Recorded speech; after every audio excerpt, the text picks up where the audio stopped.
La team, gros banger. Immense changement dans la carte de l'UFC 294 du 21 octobre. Paulo Costa est foutument out. Donc, ils font un remplaçant pour Khamzat Chimaev. On va analyser ça ensemble, générique.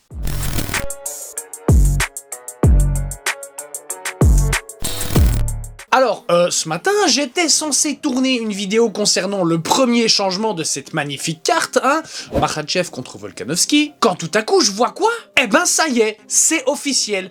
Kamaru Usman remplace Paulo Costa contre Khamzat Chimaev. Ce qui est sûr, c'est que l'UFC aime jouer avec Noro Bibi. Je me revois encore me dire il y a quelques temps, oui, ce combat ne se fera jamais, Kamaru ne montera jamais en middleweight, gna gna gna. Du coup, je vous laisse simplement imaginer ma surprise et surtout mon euphorie. L'UFC nous cale un combat pépite, un combat encore mieux que celui qui était prévu. Mais en vrai, ça craint pour Costa et sa blessure. On le sait, pour un sportif, surtout de haut niveau, la blessure est la pire chose qui puisse arriver. Donc, même si j'ai un doute que tu regardes cette vidéo, Costa, courage, bon rétablissement, gros respect à toi. Bref, c'est bien rigolo tout ça, mais on a un combat à analyser ici. Et j'ai vraiment une tronche, moi ça se voit que je suis pas réveillé. Hein.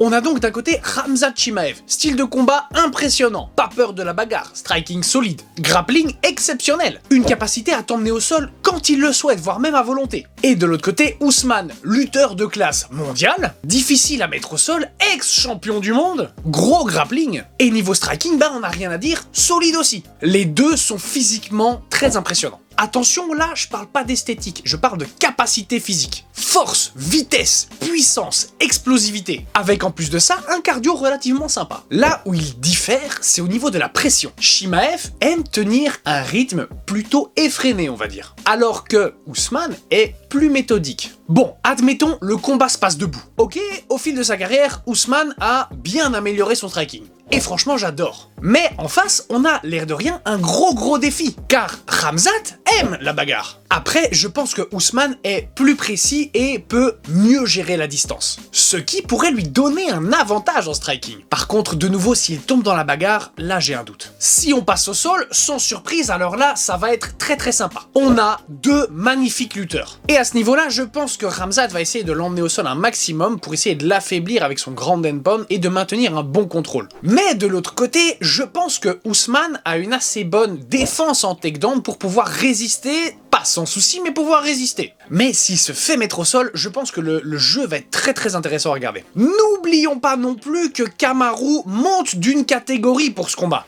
Et oui, ça se passe en poids moyen. C'est pas pareil que les poids welter. Et c'est bien pour ça qu'il y a des catégories de poids d'ailleurs. Mais si on part de ce postulat-là, Chimaev a son premier combat en middleweight également. Donc avec cet argument, on est un petit peu à égalité, même si je pense que Khamzat est plus un middleweight qu'un welterweight. Ce qui est sûr, c'est que ce combat va nous donner du gros spectacle. Et franchement, merci l'UFC de nous offrir l'opportunité de voir ça. On a Kamaru qui sort de 2 défaites consécutives face à Leon Edwards, donc est très déterminé à prouver qu'il est encore présent. Et Chimaev qui veut tabasser tout ce qu'il trouve. Si je dois donner mon avis personnel, je sais pas pourquoi, mais je vois bien Khamzat gagner par KO ou par soumission. J'ai pas d'argument là-dessus, franchement, c'est vraiment un pressentiment. Attention, je ne sous-estime pas du tout Kamaru Usman, mais à ce niveau-là, je pense que c'est le plus agressif qui l'emportera. Dites-moi ce que vous en pensez en commentaire. Je suis très curieux de pouvoir lire vos avis là-dessus. Bref, comme d'habitude, ce fut un plaisir de te présenter ça. Si ça t'a plu, tu sais quoi faire. Abonne-toi, like, partage. Nous, on se retrouve dans une prochaine vidéo.